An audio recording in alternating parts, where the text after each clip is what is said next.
그러나 백성 가운데 또한 거짓 선지자들이 일어났었나니 이와 같이 너희 중에도 거짓 선생들이 있으리라.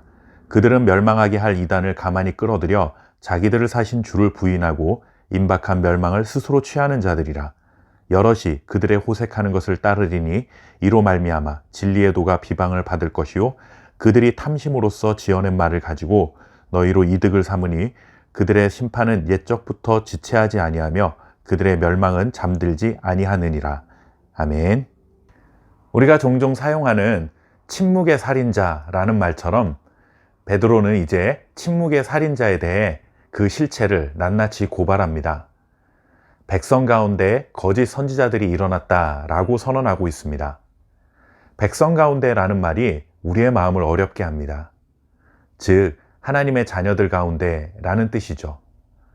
교회 바깥 세상의 이야기가 아니라 지금 하나님을 예배하는 공동체인 교회 안에서 일어나는 일이라는 것이 우리의 마음을 더 아프게 하는 것입니다. 그러나 한편으로는 문제없이 신앙생활을 잘하고 있다는 우리 자신에게, 그리고 우리가 섬기고 있는 교회 안에서도 얼마든지 이러한 문제가 발생될 수 있고 어쩌면 지금 발생하고 있을 수도 있다는 영적인 긴장감을 늦춰서는 안 될 것입니다. 베드로는 먼저 거짓 교사들의 특징이 무엇인지 그들의 정체에 대해 우리에게 알려줍니다. 첫째는 교만함이라고 할 수 있습니다. 여기서 말하는 교만은 사람들을 무시하고 자기 자신을 자랑으로 삼는 인격적인 성품을 말한다기보다는 예수 그리스도를 주로 부인하는 자들입니다. 그런데 이런 말을 들으면 솔직히 우리와 상관없는 말처럼 들릴 수 있습니다. 우리 중에 누가 예수님을 구주로 인정하지 않는 자가 어디 있으며 우리가 섬기고 있는 교회에서 예수님의 구주 되심을 부인하는 사람을 만나볼 수가 있겠습니까? 이것은 그저 이단이나 사입이라고 이미 규정된 사람들의 이야기가 아닌가라고 그냥 지나쳐 버릴 수 있습니다.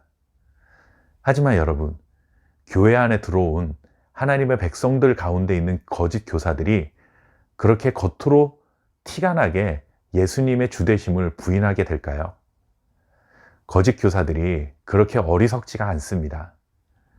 베드로가 전하는 이 말씀은 대놓고 나는 예수님을 부인한다 라고 말하고 가르치는 자들이 아니라 굉장히 교묘하게 겉으로는 주님을 인정하는 척하지만 결국 끝에 가서는 주님을 부인하는 것입니다. 그들의 교만함은 무엇인가 하면 입으로는 주님을 말하고 가르치면서도 정작 주인의 자리에 자신이 앉아 있는 것이죠. 교회의 중심에 주님이 계셔야 하는데 자신이 교회의 중심에 자리 잡고 앉아서는 교회와 성도들이 자기를 섬겨주고 자신의 욕심을 채워주기를 바라는 것입니다. 언제나 우리는 주님이 주인이시고 내가 종입니다 라는 겸손한 마음으로 살아야 합니다. 그리고 이렇게 주님과 나와의 관계를 세워갈 수 있도록 가르치고 전해야 합니다. 그렇지 않다면 누구라도 거짓 교사가 되는 것입니다. 거짓 교사의 두 번째 특징은 호색하는 것입니다. 방탕한 삶을 말합니다. 이런 말을 들을 때도 우리는 불의하고 세상 즐거움을 쫓아 그저 흥청망청 살아가는 사람들, 이런 사람들을 떠올리죠. 그러면서 나와는 상관없는 말씀으로 여깁니다. 물론 그런 의미가 담겨 있기는 하지만 이 말씀은 부끄러운 행위들이라고 폭넓게 이해할 수 있습니다. 하나님이 보시기에 부끄러운 행위들을 정당화하는 것입니다. 우리가 완벽하지 않기 때문에 그럴 수 있다고 쉽게 자신을 허용하는 것이죠. 무절제하고 방탕한 삶에 대해 매우 관대한 태도를 취하는 것입니다. 그러나 성도들은 예수님을 믿으면서도 물론 연약하고 부족하여 실수하고 실패도 하지만 그럴 때마다 통회하고 회개하며 하나님의 뜻에 순종하려는 수고와 노력이 있어야 하는데 거짓 교사들은 방관합니다. 겉으로는 신앙의 자유니 이런 소리를 하면서 마땅히 지켜야 할 진리의 도를 지키지 않는 자신의 방종한 태도를 정당화하는 것에 불과합니다.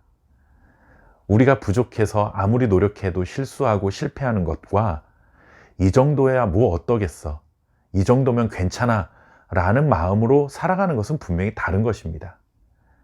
부끄러운 행위를 버리고 진리의 도를 따라 살아갈 수 있기를 바랍니다. 거짓 교사들의 세 번째 특징은 탐심입니다. 하나님을 이용해서 자신의 욕심을 채우는 것입니다. 그래서 이들이 취한 방법이 무엇인가 하면 지어낸 말을 가지고입니다.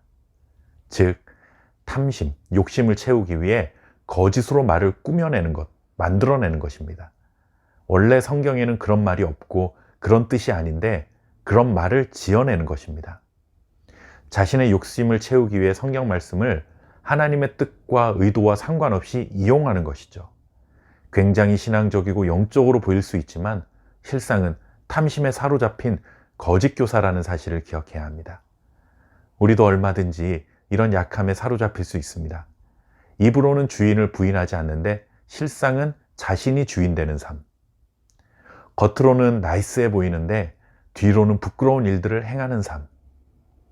말로는 하나님의 말씀을 가르치고 전하는데 실상은 자신의 욕심에 사로잡혀 있는 삶. 이런 거짓 교사들이 갖는 성품을 나의 모습 속에서 발견하게 된다면 즉시 버려야 합니다. 그리고 신적 성품에 참여하는 자가 되기 위해 주님의 십자가 앞에 엎드릴 수 있는 저와 여러분 될 수 있기를 바랍니다. 감사합니다.